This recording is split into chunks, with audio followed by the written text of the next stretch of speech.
सभी को मेरा नमस्ते। और आज हम मॉडर्न हिस्ट्री में एक महत्वपूर्ण टॉपिक की बात करेंगे। जैसे मॉडर्न हिस्ट्री में हमने कांग्रेस अधिवेशन पढ़ा, कांग्रेस के बारे में पढ़ा, उसकी स्थापना पढ़ी, वैसे ही एक टॉपिक आएगा मॉडर्न हिस्ट्री में, गवर्नर, गवर्नर जनरल और वायसराय। ठीक है, धीरे धीरे आगे चलते हुए आपको सब चीजों में फर्क दिख जाएगा।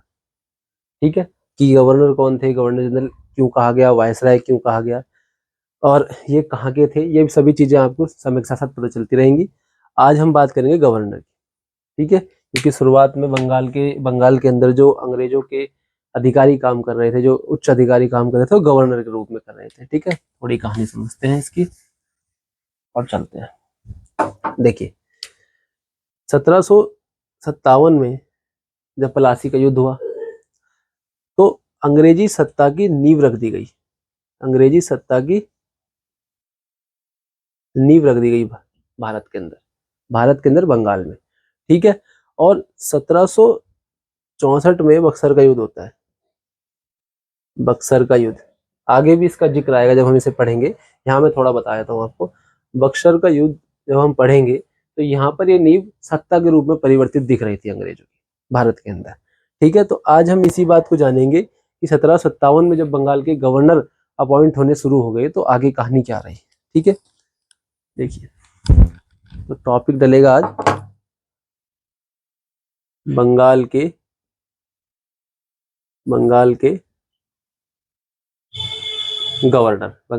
गवर्नर। 6-7 ही गवर्नर रहे हैं, 5-6 गवर्नर रहे हैं और इम्पोर्टेंट है थोड़े से, तो उनके हिसाब से हम पढ़ लेते हैं। ठीक है, देखिए, पहला गवर्नर जो रहा रॉबर्ट क्लाइव।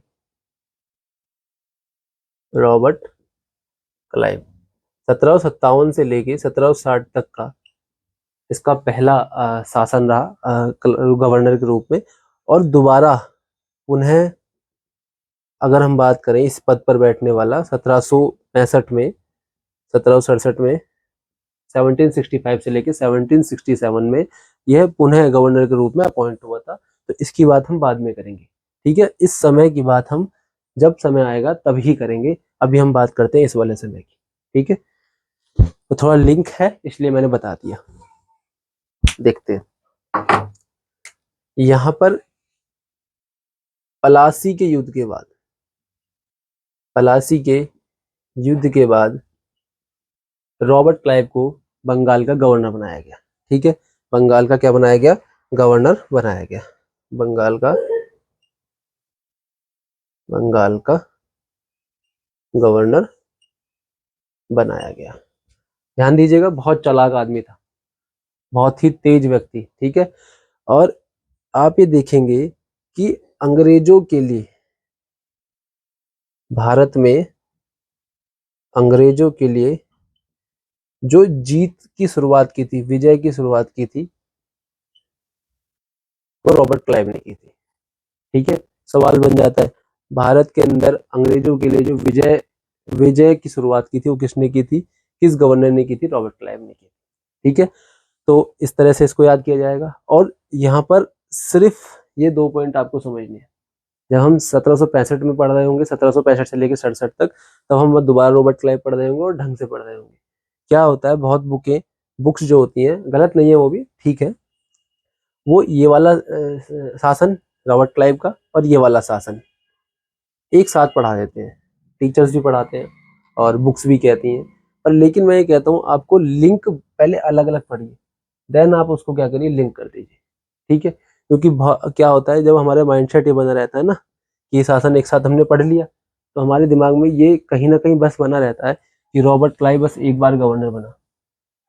जब हम शुरू शुरू में इसको पढ़ते हैं तो ऐसा होता है कि हमारे दिमाग में रहता है कि एक बार ही रॉबर्ट क्लाइव ने गवर्नर के रूप में कार्य किया, पर ऐसा नहीं है, 2 बार नियुक्त हुआ था। ठीक है, तो अभी आगे बताता हूँ।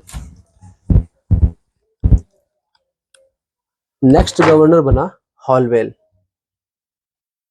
ठीक है, ये स्थानापन्न गवर्नर था, मतलब स्थानापन्न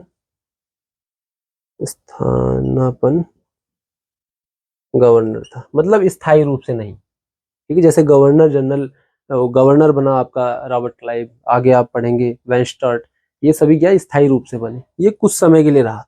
ठीक है, इससे जुड़ा हुआ जो एक इम्पॉर्टेंट बात है, इसी के समय में ना ब्लैक हॉल एक थ्योरी हुई थी, ब्लैक ब्लैक हॉल,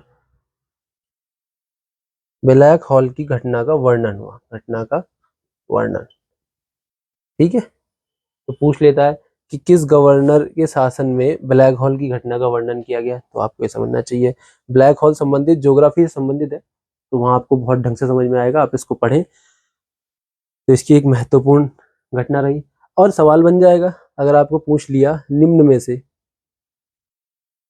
में से कौन स्थानापन्न स्थानापन्न गवर्नर था, तो ऑप्शन दे देगा रॉबर्ट क्लाइव, हॉलवेल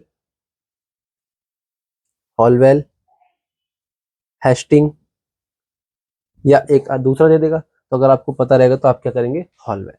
ठीक है, नेक्स्ट गवर्नर की बात करेंगे। देखिए इसमें ज्यादा इंपॉर्टेंट नहीं है, बस थोड़ा थोड़ा है, आगे आगे आप धीरे धीरे जब आप गवर्नर जनरल की तरफ पढ़ेंगे तो आपको कहानी और विस्तृत दिखेगी, क्योंकि यहाँ पर अंग्रेजी सत्ता क्या हो रही है, भारत के अंदर मजबूत बनती जा रही है। ठीक है, भारत के अंदर क्या बन रही है, मजबूत बनती जा रही है। वेनस्टॉट की बात करते हैं, वेनस्टॉट।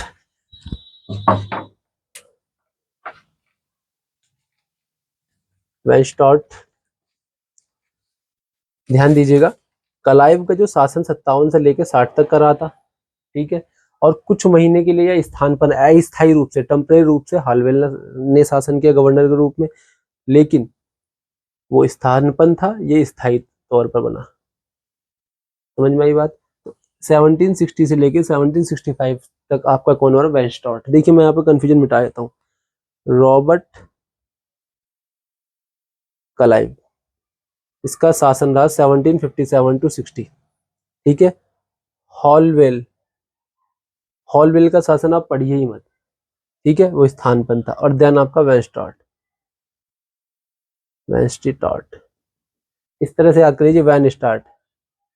ठीक है, अगर प्रोनाउंसिएशन में दिक्कत होती है, वेनस्टार्ट, है ना, क्योंकि हमें वहां पर एग्जाम में क्या करना है, टिक लगाना है, आपको कोई थ्योरी नहीं लिखनी है। लेकिन आपका एक बात, अगर अगर आपको एक वाचाल के रूप में, मतलब आपको अगर थ्योरेटिकल रूप में भी याद करना है तो आप प्रोनाउंस ठीक करिए। ठीक है, और लेकिन एमसीक्यू क्वेश्चन का मतलब होता है कि आपने थ्योरी भी ठीक तरीके से करी है, ट्रिक भी ठीक तरीके से बनाई है, और वो आपके लिए फॉलो भी हो रही है। ठीक है ना, आप उसे इम्प्लीमेंट भी कर पा रहे हैं। इसलिए वैन स्टार्ट, अगर बहुत प्रॉब्लम हो रही है शुरू में बोलने में, आप बोलिए वैन स्टार्ट, ये ट्रिक बन गई। ठीक है, तो इसका शासन रहा 1760 से लेकर 1765 तक।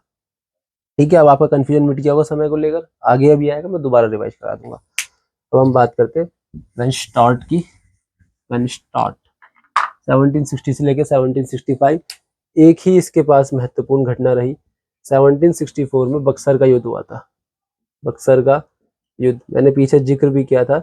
1764 में हुआ था ये। 1757 में प्लासी का युद्ध हुआ, अंग्रेजी सत्ता की नींव गिरी, यहाँ पर सत्ता थोड़ी मजबूत हो गई। 1764 में बक्सर का युद्ध हुआ। प्लासी का युद्ध क्या था, बक्सर का युद्ध क्या था, ये सभी, ये दोनों टॉपिक आपके हम पढ़ेंगे बंगाल के नवाब में। ठीक है, क्योंकि यहाँ पर हम पढ़ रहे हैं सिर्फ बंगाल के गवर्नर, है ना, तो यहाँ पर क्या होते हैं, ये लिंक होते हैं, इसलिए हमको यहाँ पर बताना जरूरी है। मैं यहाँ पर आपको बता रहा हूँ, और आप बंगाल के नवाब में पूरी तरीके से जान पाएंगे कि पलासी का युद्ध क्या था, किसके बीच हुआ, और बक्सर का युद्ध क्या था। ठीक है, कहाँ पर है ये सब चीजें। तो फिलहाल में हम क्या जानेंगे, वेस्टर्ट में 1764 में बक्सर का युद्ध हुआ, इसके समय में। बस एक महत्वपूर्ण घटना है, इसका समय याद रखें। आगे बात करूंगा मैं रॉबर्ट क्लाइव की। ठीक है, दोबारा रॉबर्ट क्लाइव, बक्सर के युद्ध के बाद दोबारा रॉबर्ट क्लाइव को क्या बनाया गया, गवर्नर बनाया गया। 1765 से लेके 1767। आप ये देखिए, जैसे आपने वहां पर याद किया, कहां पर 17, जब जैसे आपने फर्स्ट नंबर पे याद किया था कि रॉबर्ट क्लाइव 1757 में गवर्नर बन के आया, 1760 में हटा, तो आप यहाँ भी उसे दोबारा पढ़े कि सेकंड बार, दूसरी बार उन्हें क्या हुआ, गवर्नर बना। कब से कब तक, 1767, 65 से लेके 1767 तक रहा। पहले कब था, 1757 से लेके 1760 तक, ठीक है। और बाद में आप यहाँ से रिवीजन करके हटा दीजिए। ये यही होता है लिंक कर कर पढ़ना, समझ कर पढ़ना, और जब आपका कंफ्यूजन यहाँ से मिट जाएगा, आप पूरी तरीके से पढ़ेंगे। देखिए अब आपको ये भी पता होना चाहिए, क्योंकि वह पहला गवर्नर बना था ये, इसलिए वहां पर ये इंपॉर्टेंट है हमें याद करना। और यहाँ पर दूसरी बार में दोबारा गवर्नर बना है, इसलिए इंपॉर्टेंट है क्योंकि इसमें कुछ महत्वपूर्ण बिंदु हैं, वो पढ़ेंगे हम और देखते हैं, ठीक है। तो अब हम इस समय की बात करेंगे, इस समय में इसने क्या किया, क्या क्या काल हुए, वो देखते हैं, ठीक है। देखिए बक्सर के युद्ध के बाद पुनः स्थापित हो गया, ये बात समझ में आई 1765 में। बक्सर के युद्ध के बाद, बक्सर के युद्ध के बाद क्या होता है, शाह आलम सेकंड, शाह आलम सेकंड मुगल सम्राट था, ठीक है, मुगल सम्राट था ये, मुगल बादशाह कह लीजिए, मुगल सम्राट कह लीजिए, आप कुछ भी कह लीजिए। तो इसमें क्या हुआ था, बंगाल, बिहार, उड़ीसा की दीवानी, क्या हुआ जी, दीवानी, दीवानी का मतलब होता है सिविल मामले, नागरिक मामले, नागरिक मामले, नागरिक से जुड़ी हुई, नागरिकों से जुड़ी हुई जो क्षेत्र होते हैं उनसे संबंधित बोला है, ठीक है। नागरिक से, सिविल से संबंधित जितनी भी बातें या जो भी होंगी वो यहाँ पढ़ेंगे, ठीक है। तो बंगाल, बिहार, उड़ीसा जो उस टाइम पे प्रेसिडेंसी थी, उनकी दीवानी मामले, सिविल मामले, लोगों से जुड़े हुए मामले जो थे, उनको क्या हुआ जी, इसको प्राप्त हुए,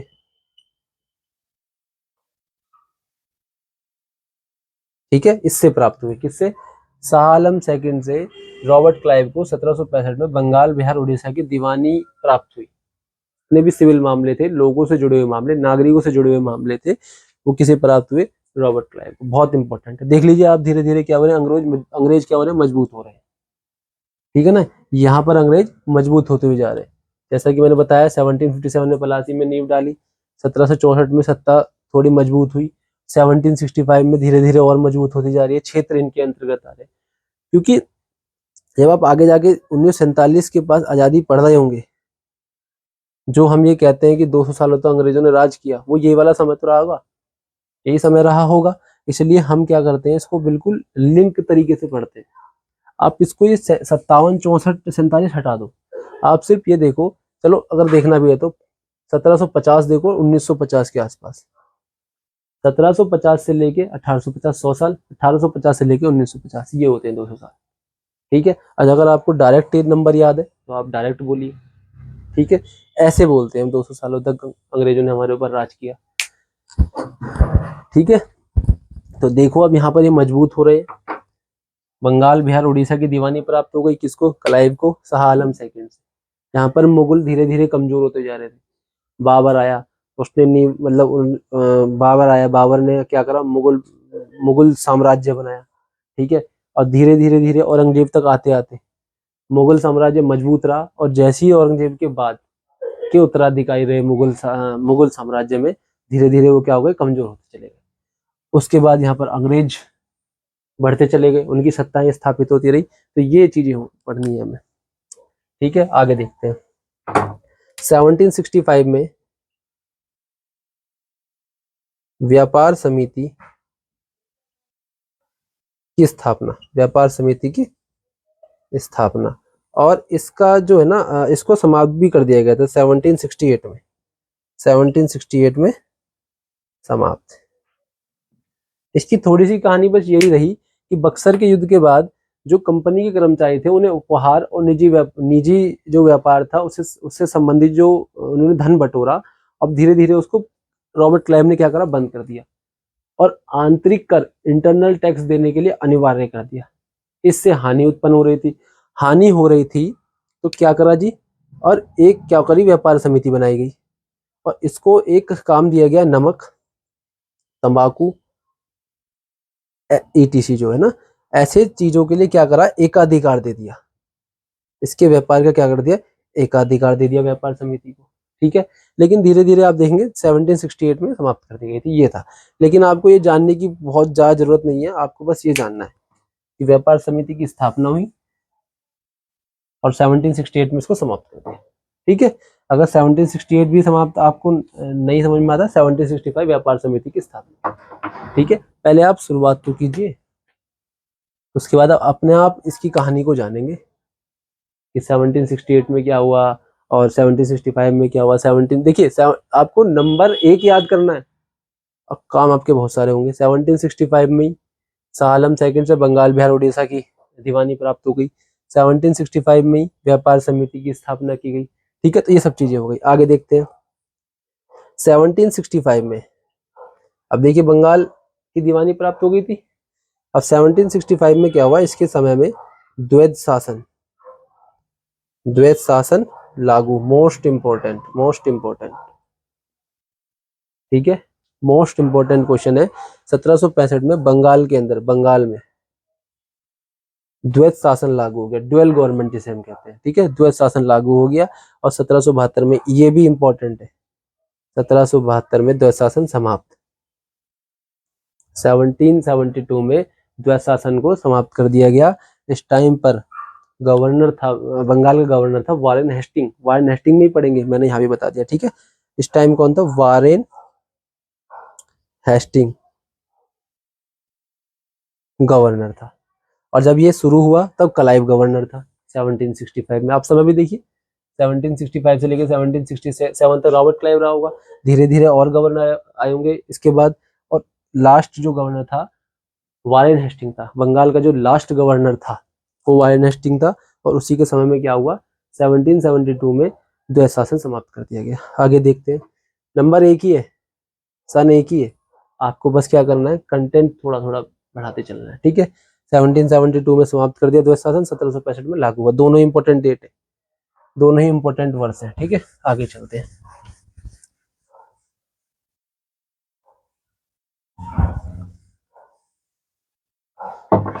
थोड़ा सा इस बात को भी जानेंगे। देखिए, जब हम बंगाल के नवाब पढ़ रहे होंगे, जब हम मुगल साम्राज्य पढ़ रहे होंगे, मेडिवल इंडिया का है बंगाल के नवाब, मॉडर्न हिस्ट्री के पार्ट है, तब आपको वहां पर अंग्रेज आ रहे होंगे समझ में। ठीक है। धीरे धीरे कैसे स्थापित हो रहे हैं, यहाँ पर कुछ नाम मुगल के आएंगे, कुछ नवाबों के आएंगे, धीरे धीरे वो हटते चले जाएंगे। ठीक है। तो हमको ये समझना है कि कब किसकी सत्ता एक मतलब एक वर्चस्व के लिए चल रही थी। अभी अंग्रेज चल रहे थे वर्चस्व पे। ठीक है। तो अब ये ध्यान देना है कि दो संधि हुई थी इसके समय में। दोनों संधि 1765 में हुई थी। एक हुई थी 12 अगस्त 1765 में, अंग्रेजों कह लीजिए, अंग्रेजों और नाम था, अभी मैंने बताया था, शाह आलम द्वितीय के मध्य के के बीच। ठीक है। या यहाँ पे क्लाइव भी लिख लीजिए, क्योंकि अंग्रेजों का मतलब ये तो नहीं ना बहुत सारे अंग्रेज आ गए और इनके बीच में जारी दोस्ती हो रही है। ठीक है ना। तो आप ये देखेंगे अंग्रेजों की तरफ से क्लाइव था और शाह आलम सेकंड 12 अगस्त 1765 को क्या होता है, इनके बीच में संधि होती है। इलाहाबाद की संधि नाम है इसका, इलाहाबाद की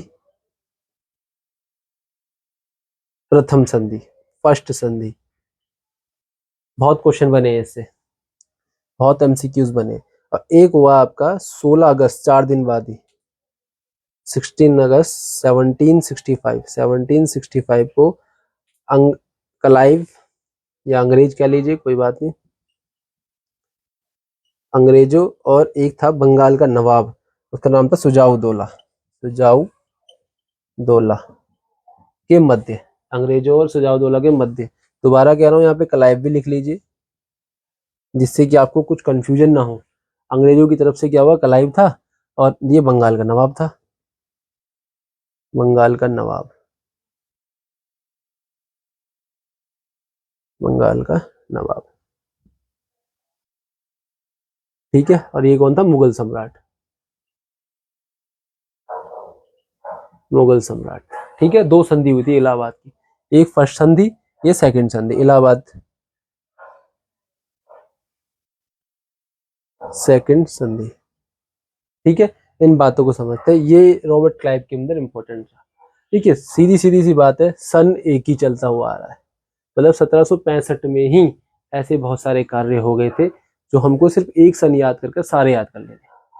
बंगाल बिहार उड़ीसा की जो दीवानी प्राप्त हुई 1765 में ही, ठीक है। उसके बाद 1765 में ही आपको इलाहाबाद की संधियां आपको नजर आ रही है ना। तो ये सब बातें क्या है आपको समझनी चाहिए और पढ़नी चाहिए। आगे हम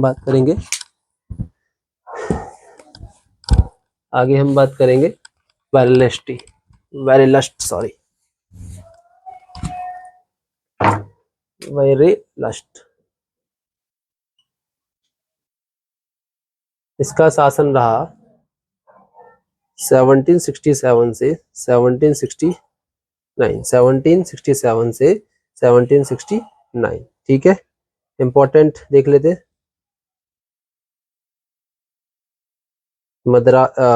फर्स्ट आंग्ल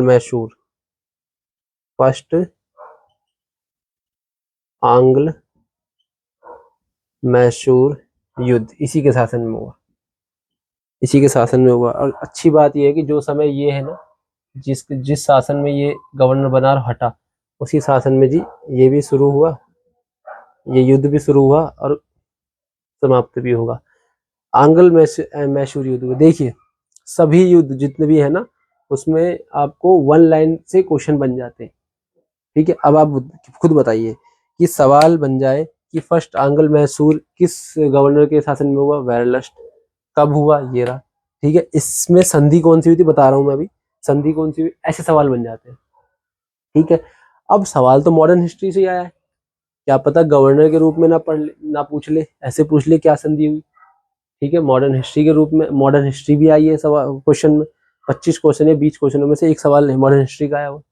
ठीक है, पढ़ा हमने, गवर्नर है वो हमारे ध्यान से निकला हुआ है, इसलिए आपको लिंक करने पढ़ना होगा ताकि बाद में कोई परेशानी ना हो। ठीक है, तो इसमें क्या हुआ, मद्रास की संधि हुई और ये युद्ध क्या हुआ, रुक गया। ठीक है, ये इंपॉर्टेंट है। ये युद्ध 1767 से चला, 1769 तक चला था।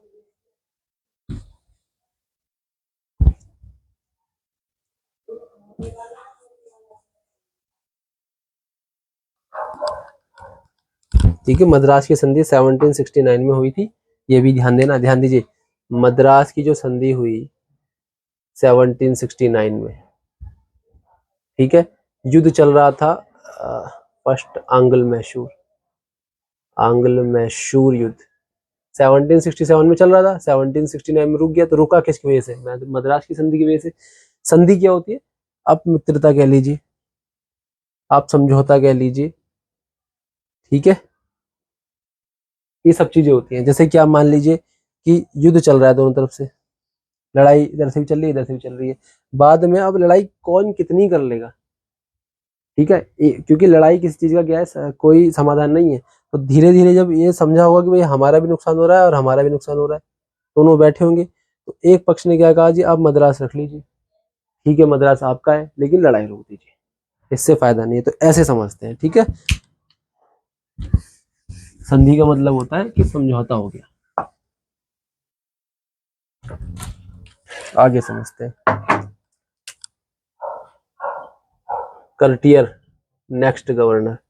ठीक है, 1769 से लेके 1772 ठीक है, इसके समय में ही 1770 में बंगाल में आधुनिक भारत का प्रथम अकाल पड़ गया जी, पहला अकाल पड़ गया, अकाल पड़ा। ठीक है, बहुत इंपॉर्टेंट नहीं है, बट लेकिन क्या होता है कि अकाल जब आप पढ़ेंगे, एक अंग्रेजों का भारत के अंदर प्रभाव क्या रहा, तो वहां पढ़ते हैं ना, तो वहां पर ये इंपॉर्टेंट हो जाता है। ठीक है, किस तरह से उन्होंने दोहन किया अंग्रेजों का भारतीयों ने, वहां पर हमें थोड़ा सा इस बात को अगर हम यहीं पे ही लिंक करके पढ़ ले तो हमें वहां पर परेशानी नहीं होगी थोड़ी कम होगी। ठीक है, तो हमें क्या करना होगा, थोड़ा सा ध्यान रखने के लिए पढ़ लेते हैं। 1770 में बंगाल में आधुनिक भारत का प्रथम अकाल पड़ा, इसमें ये इंपॉर्टेंट है। ठीक है, 1770 में, शासन 1772 तक चला।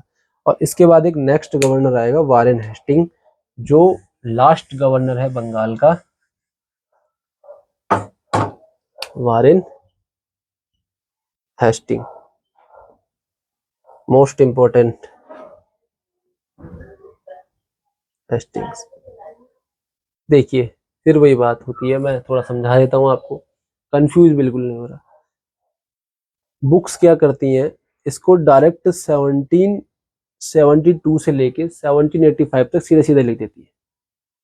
इसका शासन 1772 से लेके 1785 तक पूरा लिख देती है। पर लेकिन मैं आपको दोबारा बोल रहा हूँ, इसको तोड़िए।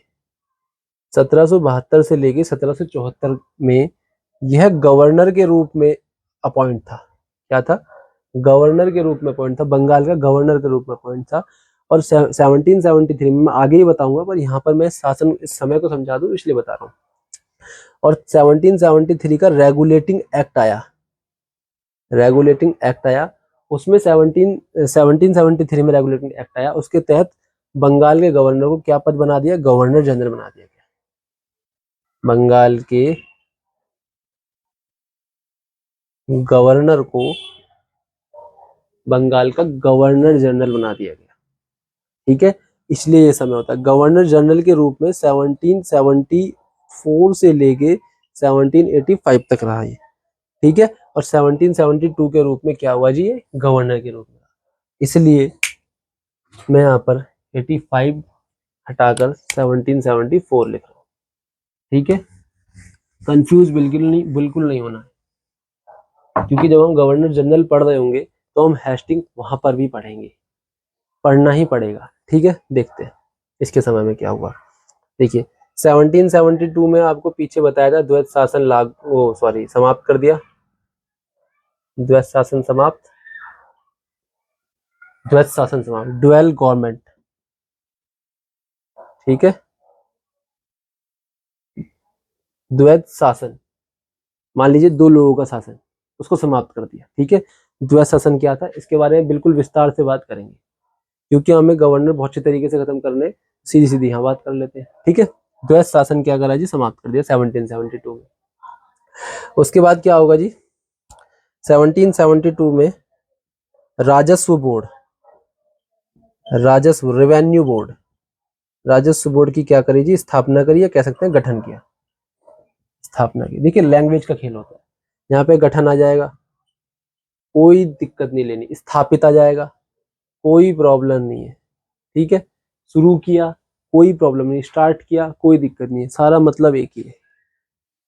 ठीक है, लेकिन एग्जामिनर क्या करते हैं, बिल्कुल आपको ऐसी ही लैंग्वेज देंगे, स्थापना, गठन, स्थापित, शुरू किया या प्रारंभ किया भी बोल सकते हैं, लेकिन कोशिश उनकी ये रहेगी कि ऐसी लैंग्वेज देते हैं। ठीक है, पर तैयार हमें प्रारंभ के भी लेना है, रहना है, शुरू के लिए भी रहना है, आरंभ के लिए भी रहना है। ठीक है, मतलब एक शब्द के जितने आपको मीनिंग मिल सके आप उसे बिल्कुल प्यार से लैंग्वेज के तौर पर पढ़ लीजिए, याद के तौर पर नहीं, लैंग्वेज के तौर पर। ठीक है, तो मैं ये स्थापना लिख दिया मैंने, राजस्व बोर्ड की स्थापना हुई, रेवेन्यू बोर्ड, समझ गए होंगे, सब पैसों से संबंधित बोर्ड होगा एक। और इसका जो कोष है, पहले ये मुर्शिदाबाद में था। कहाँ था ये?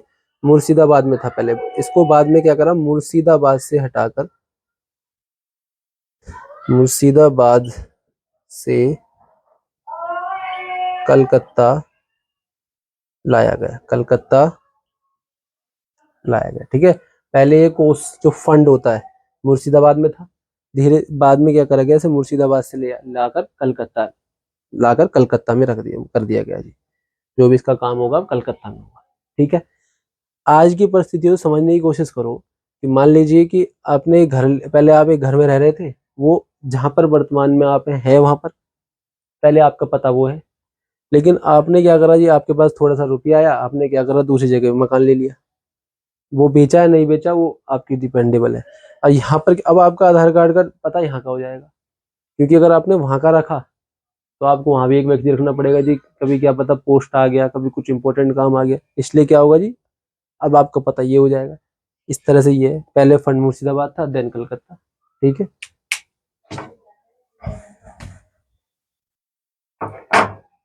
1772 में एक काम और हुआ, 5 वर्षीय 5 वर्षीय भू राजस्व बंदोबस्त, भूमि से संबंधित है, ठीक है, भू मतलब भूमि से संबंधित, भू राजस्व, भू राजस्व बंदोबस्त, बंदोबस्त किया, ठीक है, बंदोबस्त की। और यहाँ पे ही एक पॉइंट डाल लेते हैं, नोट डाल के करना है, ठीक है। 1777 में क्या हुआ, एक वर्षीय, ये 5 वर्षीय है, यहाँ पर एक वर्षीय, एक वर्षीय क्या करा, भू राजस्व व्यवस्था, भू राजस्व व्यवस्था कह लीजिए, बंदोबस्त कह लीजिए, किया, क्या हुआ जी, राजस्व किया। अब 1717 का समय तो यहाँ पर नहीं है, लेकिन गवर्नर जनरल के तौर पे यही थे, ठीक है, मैंने नोट में लिखवाई ये बात, जो चीज लिंक हो रही है वहां उसे जोड़ लीजिए, आपके लिए आगे के लिए फायदा देगी, ठीक है। एक तो आपका रिवीजन मल्टीपल टाइम हो रहा है और आपको समझ में आ रहा है, आप लिंक कर पा रहे हैं, ठीक है। चलिए जी, थोड़ा सा और समझ लेते हैं इसके अंदर और फिर गवर्नर हमारे खत्म हो जाएंगे।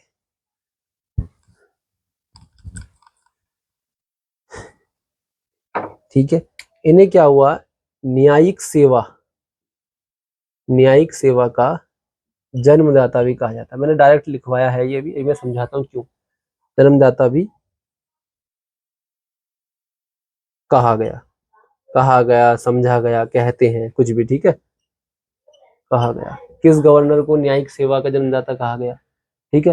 ध्यान दीजिएगा, अगर एग्जामिनर इस चीज पे भी उतर जाए, किस गवर्नर जनरल को न्यायिक सेवा का जन्मदाता कहा गया, तो हमने तो इसे गवर्नर के रूप में पढ़ा है, अभी गवर्नर जनरल के रूप में ही पढ़ेंगे, लेकिन आपको जवाब क्या दे देना है, एग्जाम के हिसाब से दे देना है।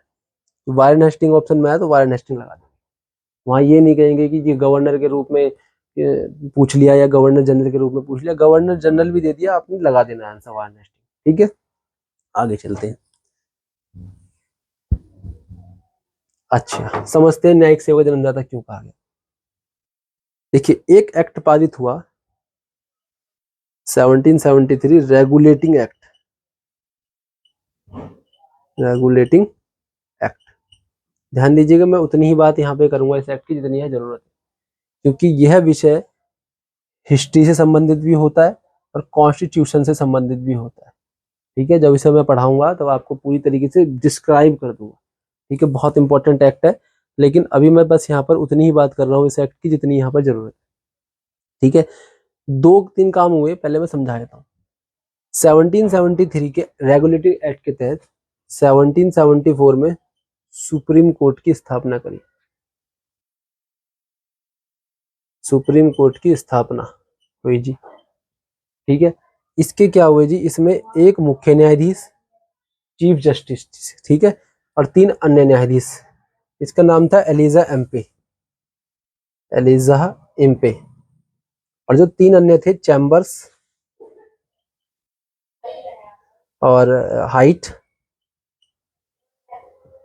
लेमेस्टर, लेमेस्टर ये माँ है, लेमेस्टर, ये 3 थे, ठीक है।